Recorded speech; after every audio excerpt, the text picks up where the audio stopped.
Okay, Assalamualaikum. Uh, alright. Okay, kali ini saya nak terangkan penggunaan habatus sauda ataupun jintan hitam, black sea, untuk merawat gastrik dan GERD dan juga angin dalam perut kita, kembung dan juga lemah sistem penghadaman.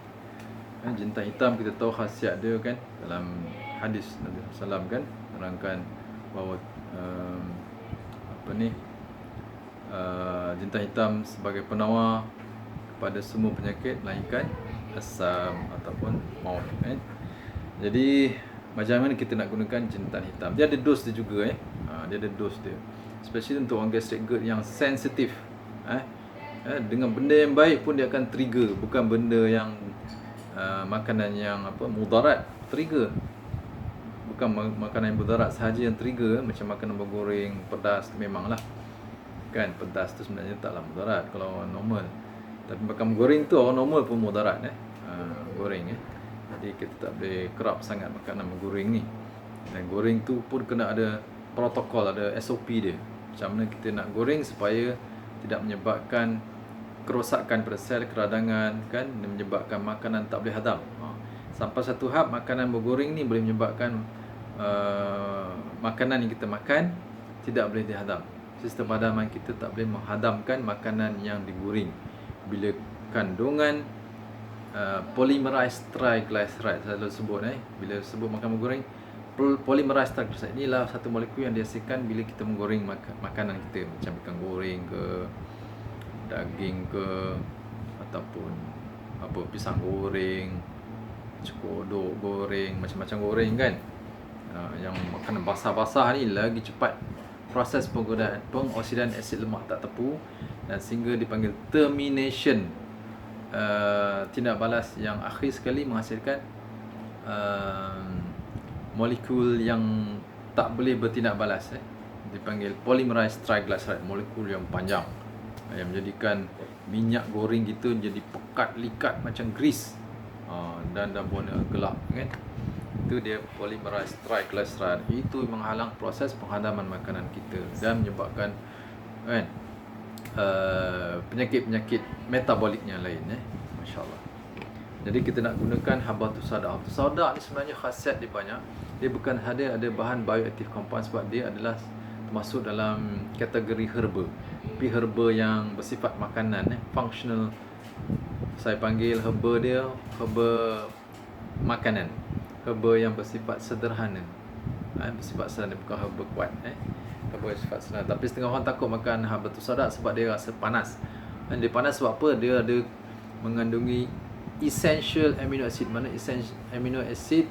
Asid amino yang diperlukan oleh tubuh kita. Asid amino perlu yang badan kita tak boleh nak synthesize, nak buat. So kita kena ambil daripada makanan.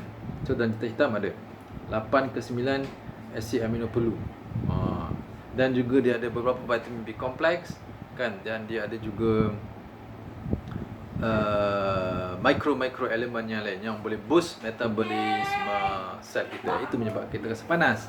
Tapi panas begini tak apa, panas yang disebabkan oleh micronutrients. Dia tidak macam panas herba akar kayu. Herba akar kayu yang bersifat stimulan, herba kuat, macam tongkat ali, kaci Fatimah, jerangau kan, itu panas juga. Halia pun panas kan. Panas tu dia tongkat ali especially kalau overdose panas sampai pecah bibir. Sampai pecah bibir. Jintan hitam tak panas macam tu. Panas dia berpeluh. Ini panas dia disebabkan oleh bahan bioaktif stimulan. Itu lain Okay, so apakah yang sesuai untuk dibentuk jintan hitam sesuai digunakan untuk merawat gastrik and GERD? Adakah minyak habatus sauda, minyak yang liquid ataupun soft gel? Samalah kan, minyak. Ataupun dalam bentuk biji jintan hitam ataupun serbuk dia. Jawapannya adalah saya syorkan lebih baik kunyah jintan hitam biji ataupun ambil serbuk dia. Serbuk, kalau tak ada serbuk, ambil jintan hitam 7 biji, 9 biji, 11 biji, ikut kemampuan tubuh kita. So dos setiap orang nak kita ambil herba ataupun suplemen ataupun makanan berfungsi penawar ni untuk merawat gastric anger berbeza. Ikut kemampuan, ikut apa yang trigger, kekuatan trigger yang dia boleh tahan. Biasanya dia akan ada rasa bukan maknanya herba ni tak serasi dengan tubuh dia, tak. Dos dia, kita kena main dengan dos. Dos bukan dos dia tak sesuai, tapi dos dia kuat trigger.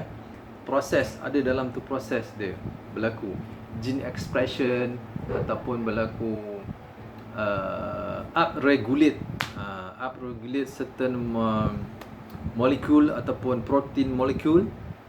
Jadi menyebabkan proses tu terlalu cepat, accelerate, sehingga kita rasa trigger, kan? Begitu. Biasanya orang gastrik ni pedih perut lah, pedih ulu hati, lepas tu angin, tu je kan yang dia tahu, itu saja. Lepas tu sesak nafas, lepas tu mulalah anxiety, kan? Berdebar, right? So ini penting kita main dengan dos. Itu sangat penting, dos. Sangat penting dos dan juga pencairan dos tersebut. Dos dan pencairan, tahap pencairan dia. Pencairan maknanya kita guna air lah untuk cairkan supaya konsentrasi dia 1% ke, 0.1% ke, 0.01% ke. Orang kata, oh kecilnya. Memang betul. Begitu untuk orang yang gastrik. So kita ambil lah 7 biji, 9 biji, 11 biji atau 15 biji. Makin baik, kita boleh tingkatkan dos kita. Daripada katalah 3 biji. Kalau orang yang sensitif sangat lah, dia takut makin hitam, panas lah, takut pedih perut lah, dia kata apa panggil, tindak balas lah, krisis lah. Ya, mungkin tu krisis, kan? Satu proses yang bagus untuk bila sel-sel sakit berubah menjadi sel normal yang baik, sihat, dia akan rasa juga trigger tu. So jangan takut, 3 biji tak akan trigger punya, sikit sangat. 3 biji tentang yang kecil halus tu, kan? Tumbuk Allah, macam mana nak ambil pun tak tahu, kan? Sikit sangat. Lebih baik ambil 9 biji, 11 biji angka ganjil, kan? 11 biji ke tumbuk. Dah basuh lah, cuci dulu, nanti kan batuk pula. Basuh, tapis dan tumbuk dengan lesung. Korek dengan, keruk dengan sudu, dan masuk dalam air suam secawan, kan? 3 biji macam tak logik lah, sikit sangat, kan? Tapi ini memang kita kena psycho dengan orang yang terlalu takut, yang fobia dengan jita hitam. Saya jumpa ramai yang kata takut makan jita hitam, takut nak makan madu lebah, apa lagi, takut nak makan gula, apa lagi takut, banyak takut. Herba, saya pun tak faham dia punya cara berfikir dia dah terbalik, sebab dia tak faham konsep. Dos ni yang berikan kesan yang berbeza pada tubuh kita. Dos dan pencairan, dua, dipanggil concentration. Dalam homeopati disebut serial dilution. Serial dilution, dia orang punya dilution lagi dahsyat, 1/trilion. Tak boleh kita nak bayangkan lah macam mana dia punya kesan, kan? Okay, sen kita macam tu. Lepas tu kalau takut nak serat dia, tapis, tapi sikit sangat, 9 biji, 1 biji. Jadi serat dia tak bagi efek. Serat tu penting untuk menggalakkan peristalsis, supaya transit time makanan kita makan tu lebih cepat, supaya tak berlaku sembelit, tak berlaku sibuk, kan? Usus kecil kita makanan duduk situ lama-lama, kan? So bacterial overgrow kat situ, usus kecil, kan? Lepas tu usus besar yang penting tu untuk pergerakan sisa makanan yang jadi najis tu, kan? Kita tak mau duduk macam tu lama-lama, yang menyebabkan pertumbuhan bakteria jahat. Lepas tu menghasilkan toksin dan kerosakan pula pada dinding epithelium kolon, usus besar, kan? Jadi radang lah, kan? Jadi leaky gut, masuk dalam darah pula jadi toksin.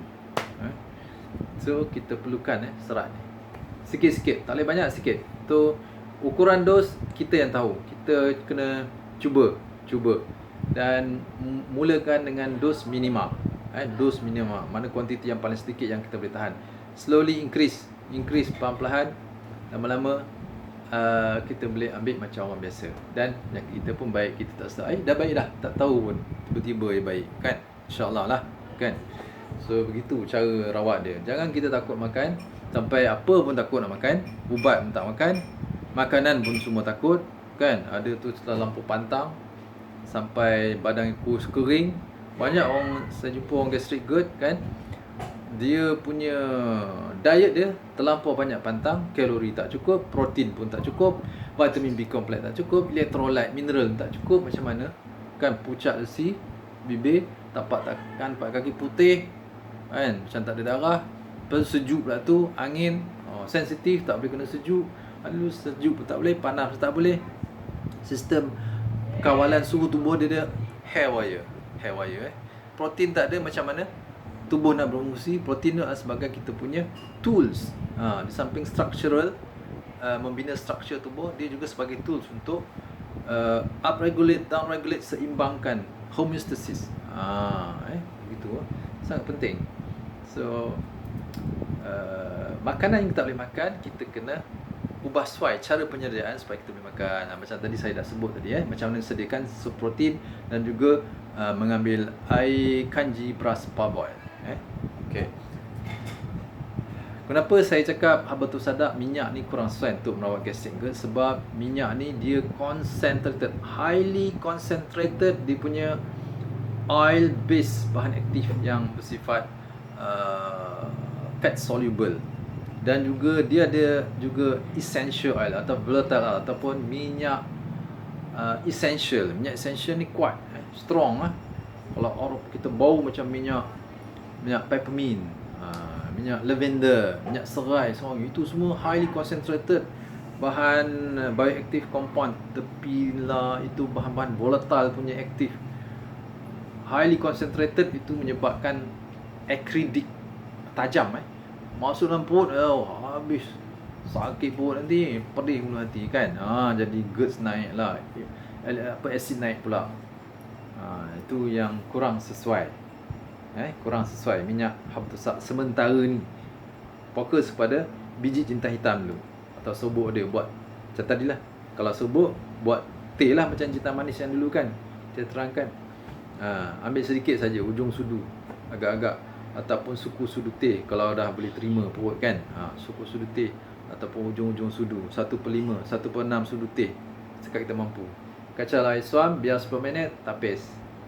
Biar seredak sikit-sikit tu tak apa, itu serat. Kemudian uburlah gula peram organik, uburlah 2-3 sudu teh kan. Ada rasa manis-manis buah, kita minum. Masya Allah, dia akan soothing kita punya perut, insya-Allah. Dan ambil dia, kalau nak ambil sebelum makan 5 minit, 10 minit. Selepas makan 1 jam. Jangan biarkan perut kosong selepas mengambil air herba, apa-apa herba pun, suplemen sebab nanti akan angin, sebab dia boost metabolik kita, proses accelerate. So kita perlu makan supaya ada benda yang nak dia metabolize, dia metabolize oleh tubuh kita. So 5-10 minit sebelum makan boleh minum sikit air habatus sada tadi yang kita dah prepare tadilah, minum. Ataupun 1 jam selepas makan. Jangan waktu perut kenyang penuh begitu. Alright, insya-Allah. Minyak habatus sada nak guna sebenarnya boleh, bukan tak boleh, tapi kena dicairkan, dilute. Kena dilute minyak habatus sada.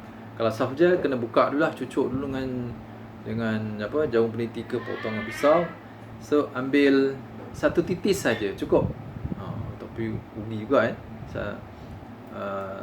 yang kita simpanlah dalam botol ke bekas apa tutup kan. 1 titis ke 3 titis, campur dengan 1 sudu teh minyak kelapa dara atau minyak zaitun extra virgin. Itu cara kita dilutekan minyak habatus sada yang very potent, very acidic, tajam lah maksud dia. So 1 sudu teh atau 1 besar kacau kan. Kalau kita nak buat stok banyak, boleh campurlah 1 kapsul soft gel minyak habatus sada tadi kan. 1 kapsul tu ada dalam 500 mg. 500 mg kan. Biasanya 500 mg lah. Ada juga 1000 mg kan. 500 mg, katalah kita buat dilution 1 nisbah 100 kan. Maknanya ada 1% minyak habatus sada dalam 100 ml minyak zaitun extra virgin atau minyak kelapa dara. Jadi maknanya satu kapsul 500 mg 0.5 gram dengan kali 100 berapa? 0.5 50 gram ataupun 50 ml minyak zaitun extra virgin atau minyak kelapa dara. 50 gram tu dalam lingkungan berapa? Satu sudu besar ada 8 ml. So kalau 6 sudu besar kali 8 48. Lebih kurang 7 7 sudu besar dapat 56 ml dalam lingkungan 50 gram 56 ml atau 50 gram minyak zaitun extra virgin atau minyak kelapa dara dicampur dengan 0.5 gram minyak habatus sauda yang dalam soft gel tadi kalau 1 gram kali 2 lah, maknanya dalam 100 ml kan gitu. Kita nak dapat dilution dia. Dan makan jangan satu sudu banyak tu makan sikit je, agak-agak dalam suku sudu teh sikit suku sudu teh, setengah sudu bagi lagi suku kan, dan ambil selepas makan, immediately after meal, bukan lepas 1 jam sebab kita nak dia bertindak dan juga diserap dalam darah, so dia dapat clear up kita punya profil darah juga. Kita nak manfaat dia dalam sel-sel, tisu dan organ di dalam tubuh kita, tempat lain, bukan perut saja kan. So ambil lah ujung sudu sikit-sikit dulu tak boleh banyak-banyak sebab dia highly concentrated minyak pun orang gastric ni very sensitive dia akan trigger sebab dia lemah pengadaman dia. Maybe jus hempudu dia pun tak dapat dihasilkan dengan cara optimal, jadi dia tak boleh nak emulsify ataupun membaurkan minyak dengan jus gastrik kita kan, yang berbentuk air dengan minyak tak boleh berbau kan. Dengan ada jus hempudu baru dia boleh berbau, dan only minyak tu dapat diuraikan kepada asid lemak bebas dan dapat diserap ke dalam darah. Begitulah, right? So gitu caranya dan makanlah. Saya suka nak cakap jangan makan setiap hari jangan makan setiap hari sama ada cuka ke cuka apple lah, itu kita terangkan, habatus sauda jangan makanlah setiap hari. Ada rehat 1 hari, 2 hari atau 3 hari seminggu. Dos kita, jadual frekuensi kita pengambilan bahan herba, air herba ni mengikut sekitaran mingguan hari ni ambil, besok cuti, lusa ambil, itulah cuti, begitu kan. Saya suka lebih baik begitu. So proses healing, penyembuhan dia tanpa ada kesan overdose. Bila overdose nanti dia lagi pedih balik, dia trigger balik So buat begitu. So perlahan-lahan dia bukan boleh baik terus. Ada yang boleh baik, ada tu yang tidur pun asid dia keluar, boleh pergi ke saluran esophagus dan pedih tidur dia melimpah asid gastrik tu, asid perut dia sampai ke tahap tu sekali kan. Lepas tu dia minum cuka apple 3 titis cuka apple 3 titis dalam air cawan gula organik, alhamdulillah boleh tidur kan. Benda tu pedihan esophagus tu terus berhenti kan. Tapi punya dia gembira, dia pergi minum 3 hari berturut. Itu pun dia nak minum 3 kali sehari. Dia kata tak boleh, nanti dia akan reverse balik. Over sangat, reverse. Walaupun benda sikit, tapi frekuensinya berkali-kali pun kira over juga. So ambil lah selang sehari gitu. Sebab jintan hitam ni kuat juga kan sifat dia. Kalau nak ambil hari, mungkin hari ni dengan besok, lepas tu tulat, rehat. Itu semua bergantung pada reaksi tubuh kita. Kita lah yang tahu So kita buat yang terbaik untuk dia, insya-Allah. Dan slowly dia akan improve. Jangan takut dengan lepas tu datang balik, tak apa, perlahan-lahan dia datang balik, kita tangkis lagi, kita rawat lagi, datang balik, kita rawat lagi dengan kaedah, pelbagai kaedah yang kita dah share dalam YouTube channel Nizam Bidara ni kan. So banyak so satu-satu buat. Jangan buat semua sekaligus dalam satu hari, tak boleh lah kan. Buat satu-satu, terus buat tanpa mengenal penat lelah, tanpa jemu terus kita berharap dengan rahmat Allah Ta'ala beri kesembuhan pada kita lah, insya-Allah begitu. Kita guna jintan manis, juga apple, ni jintan hitam kan, air kanji bas-babal, kita guna sup protein kan. So macam-macam lagi, dan elak makanan-makanan yang tinggi residu racun glyphosate. Semua tu memberi impact kepada gastrik dan GERD untuk merawat, insya-Allah. Semoga faham, insya-Allah. Assalamualaikum warahmatullahi wabarakatuh.